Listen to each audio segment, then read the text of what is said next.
i8 로드스터로 오면서 전기적인 부분이 많이 향상이 됐어요. 일단은 기존에 30km 정도 전기만으로 주행이 가능했던 i8 쿠페에 비해 신형 로드스터랑 신형 쿠페는 50km까지 전기 주행 거리가 늘어났습니다. 제가 실제로 해보니까 뭐 그렇게 오버하지 않으면은 55km 정도까지는 충분히 나오는 것 같아요. 당연히 에어컨이랑 히터 이런 건 빼고. 그러니까 도심 출퇴근이 어느 정도 될지 모르겠지만 저 같은 경우에는 왕복 40km 이내에서 다 이루어지거든요. 그러니까 집에서 전기 충전을 하고 전기만으로 지금도 강변북로를 달리고 있는데 너무 막히죠. 너무 막히는데 이럴 때 스트레스 받지 않고 전기만으로도 환경적인 주행이 가능한 거죠. 그러니까 전기차 타는 사람들은 이제 전기에 대한 어떤 이런 장점을 막히는 데에서 느끼잖아요. 이렇게 뭐 뚫린 교외나 이런 데가 아니고 시내에서 막혔을 때 저도 이제 우라칸 퍼포먼테를 타고 이렇게 막힌 곳을 달리다 보면 너무 제가 한심하다기보단 만약에 이럴 때 전기 모드가 있으면 정말 괜찮겠다 싶은데 그런 게 안 되니까 아쉬운 거죠. 그래서 i8 로드스터의 전기 주행 능력이 50km까지만 되다 보니까 이제는 요거는 전기차로 누군가는 사용할 수 있을 정도가 된 거예요. 특히나 로드스터는 이렇게 뚜껑을 열고 또 이렇게 조용하게 다니다 보면 막히는 시내에서도 누군가한테 피해주지 않고 서로 같이 즐길 수 있는 거예요. 서로 같이 이 로드스터의 예쁜 모습도 즐기고 또 이 신기한 전기차의 어떤 전기 주행 질감도 남들이 봐서 느낄 수도 있고 그런 면에서 큰 장점이라고 생각을 하는 거죠. 그래서 전기차로만 충분히 주행해도 정말 기름 한 방울 안 떼고도 전기로만 왔다 갔다 할 수 있는 정도까지 온 거예요. 50km라는 숫자는 상당히 매력적인 전기주행 거리죠. 그래서 i8 신형을 좀 염두에 두고 계신 분들은 전기차에 대한 어떤 생각도 한번 해보실 수가 있는 거예요. 물론 이제 조금씩 지금도 이제 뚫리고 있는데 이렇게 뚫렸을 때는 스포츠 모드로 밟을 수도 있죠. 그래서 막 폭발적인 어떤 드라이빙은 아니지만 그래도 충분한 기본적인 어떤 차에서 충분히 즐길 수는 있죠. 네. 뭐 더 큰 걸 즐기는 건 좀 무리고 어쨌든 요 정도 내에서 i8을 즐길 수 있는 데는 이 정도 이 정도 내연기관의 성능만으로도 충분하게 즐길 수 있습니다. 일단 전기는 그렇다는 거. 그래서 전기를 지금 보면 자, 전기가 지금 배터리가 저 정도 남아있고 33km나 갈 수 있어요. 아직도. 지금은 이제 에코 프로 모드로 전기만으로 가고 있죠. 네, 지금은 이제 길이 뚫렸는데 길이 막혔을 때는 저 주행거리보다 좀 더 가요. 원래 전기는 저속에서 더 많은 효율을 발휘하기 때문에 고속에서는 사실 안 쓰죠. 지금이 제가 70km잖아요. 이때는 전기를 쓰는 것보다 어떻게 보면은 그냥 기름을 쓰는 게 더 나아요. 기름을 한번 써볼까요? 기름을 쓰면 어떻게 처리를 하냐면 충전 상태 유지를 클릭을 해주면 지금부터 이제 기름으로 써요. 자, 기름으로 쓰는데 크루즈를 한번 75km에 걸어볼게요. 그랬을 때 자, 지금 이건 실시간 연비예요. 실시간 연비인데 실시간 연비가 어느 정도 나오죠? 13km 13km 이 정도. 근데 지금 기어 단수가 5단이라 그렇지 6단이면 20km가 넘게 나와요. 20km가 넘게 나오는데 이거를 한번 제가 한번 보여드릴게요. 그러면 6단까지 기아가 올라가려면 80이 넘어야 되거든요. 지금 여기는 90도로니까 80을 강제적으로 한번 올려볼게요. 좀 애매하네. 어쨌든 연비가 너무 좋아. 너무 좋기 때문에 80km 이상의 도로에서는 전기를 쓰는 것보다 그냥 가솔린을 써주는 게 훨씬 더 효율적이죠. 그래서 저 같은 경우에는 좀 효율을 좋아하는 사람인가봐, 운전을 할 때도. 그래서 막히지 않는 구간에서는 가솔린을 최대한 활용을 하고 막히는 구간에서는 최대한 전기를 활용해요. 그게 내가 선택할 수 있는 거죠. 그러니까 사용자가 더 똑똑해져야 되는 거야. 더 다양한 조합을 통해서 최대한 전기, 에너지 효율을 어떻게 선택할지에 대한 거. 자, 지금은 차가 이제 막히기 또 시작했어요. 그럼 아까 충전 상태 유지를 풀어야겠죠? 이걸 풀어. 그 다음에 전기 모드로 바꿔줘요.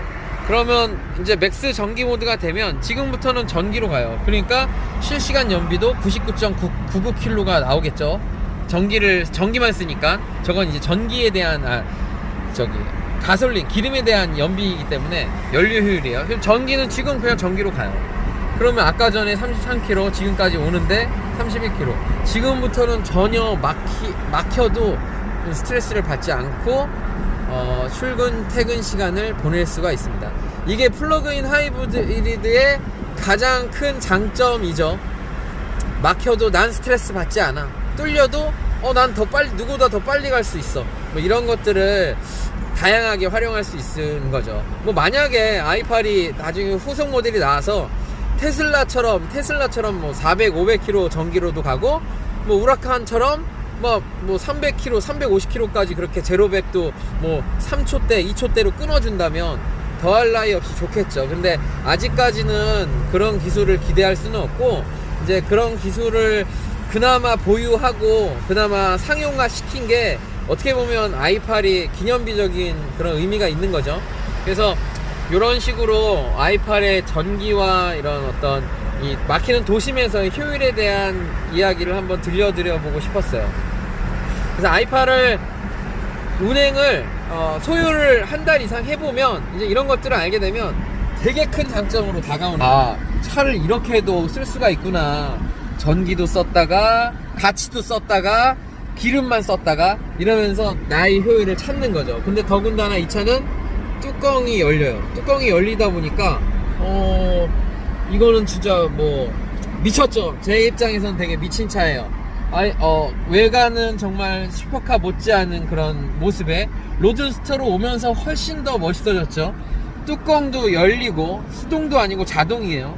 50km에서 뚜껑이 또 열리고, 뚜껑을 열었다 닫았다, 전기를 썼다, 기름만 썼다, 같이 썼다, 이런 것들을 다양하게 하면서 차가 그냥 단순히 가는 걸 뛰어넘어서 악셀을 어떻게 밟을지에 대한 선택권이 나에게 주어진 거죠.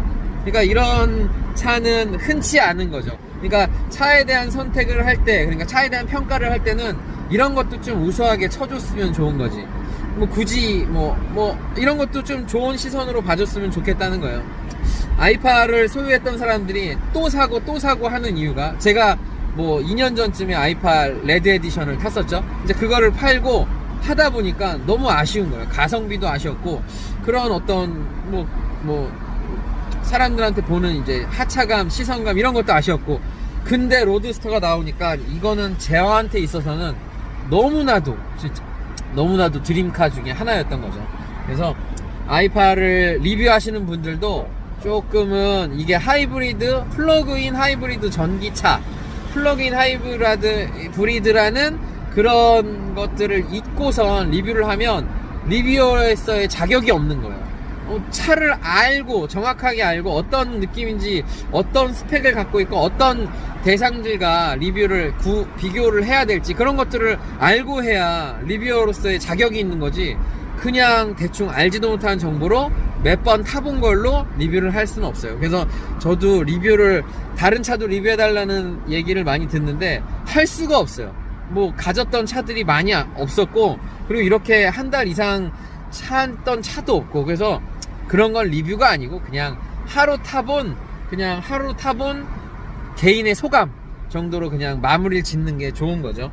뭐 포람페나 여기저기 i8을 또 안 좋게 보는 시선들도 있고, 얼마 전에 또 안 좋은 댓글들로 인해서 또 상처도 받고 그랬는데, 뭐 차란 게 그런 게 있어요. 그냥 이렇게 다양하게 타면서 저 차도 멋있고 이 차도 멋있고 다 같이 좋은 차 타는 거니까 자기가 만족하는 차를 서로 존중하면서 타줬으면 좋겠습니다. 어쨌든 전기도 쓰고 가치도 쓰고 가솔린도 쓰고 뚜껑도 닫고 쓰고 뚜껑도 열고 쓰고 되게 다양하게 할 수 있는 이 차가 매력이 없다고 하면 뭐 도대체 어떤 차가 매력이 있는 건지 너무 궁금한 상황입니다. 마지막 영상은 뚜껑을 닫으면서 한번 끝내볼 거예요. 또 이렇게 가면서 뚜껑을 닫는 느낌이 상당히 빨라요. 지금 아까 한 보통 10 몇 초 정도 얘기하는데, 네, 뚜껑이 닫혔습니다. 네, 뚜껑을 닫았고, 이 상태에서 뒷뚜껑만 열고 가는 것도 상당히 변태 같고 기분 좋은 느낌이에요. 뒤에서 제 룸미러로 제 얼굴이 다 보이거든요. 어쨌든 이렇게 뚜껑을 또 열고 가면 또 닫고 가는 거에 대한 또 이런 매력이 있는 차량입니다. 그래서 i8 로드스터에 대한 이야기를 순간순간 이렇게 심심할 때마다 좀 들려드릴 테니까 뭐 한번 보시면서 이제 앞으로 자동차의 트렌드도 한번 생각해보고 그러셨으면 좋겠어요. 차란 건 단순히 그냥 우리가 생각하는 그 차를 뛰어넘는 어떤 차인 거예요, 이 i8은. 그러니까 패러다임의 변화에는 항상 상당한 잡음이 필요해요. 뭐 갑자기 내가 담배라고 부르던 걸 담배라고 안 부르고 물이라고 부른다. 그럼 당연히 어색하고 힘들어지겠죠. 그런 것처럼 이런 변화 속에 있는 차량들은 되게 재밌는 차량인 거예요. 재밌고 우리가 좀 박수 좀 쳐주면서 더 나은 차가 나올 수 있게 이렇게 응원해주는 것도 하나의 또 자동차를 좋아하는 사람들이 가져야 되는 또 그런 어떤 좀 선진화된 마인드가 아닐까? 뭐 이런 생각도 해봅니다. 마지막으로는 좀 관종 같지만 다시 한번 뚜껑을 열면서 한번 뚜껑을 열고 한번 가볼게요. 어차피 리뷰니까 지금 뚜껑을 이제 눌렀고 뚜껑이 열리고 있습니다. 관종이라고 생각하겠죠. 근데 원래 차는 좀 관종 맛으로 타는 거죠. 다 됐습니다. 저는 이제 이 상태로 집까지 갈 거고 전기로 갈 거예요. 근데 되게 재밌는 건 아까 전에 제가 분명하게 31km에서 전기로만 지금 한 5km요? 근데 남아있는 전기가 30km. 그러니까 효율이 저속에서 최대한의 전비를 발휘를 하는 거예요. 그래서 집에 가도 이거 뭐 다 못 쓰겠는데요. 좀 아깝네 오늘. 어쨌든 이런 식으로 해서 저 i8 전기와 이런 거에 대한 다양한 잡다한 이야기를 한번 풀어봤습니다. 아무튼 나중에 또 i8에 대한 이야기로 또 다시 찾아뵐게요.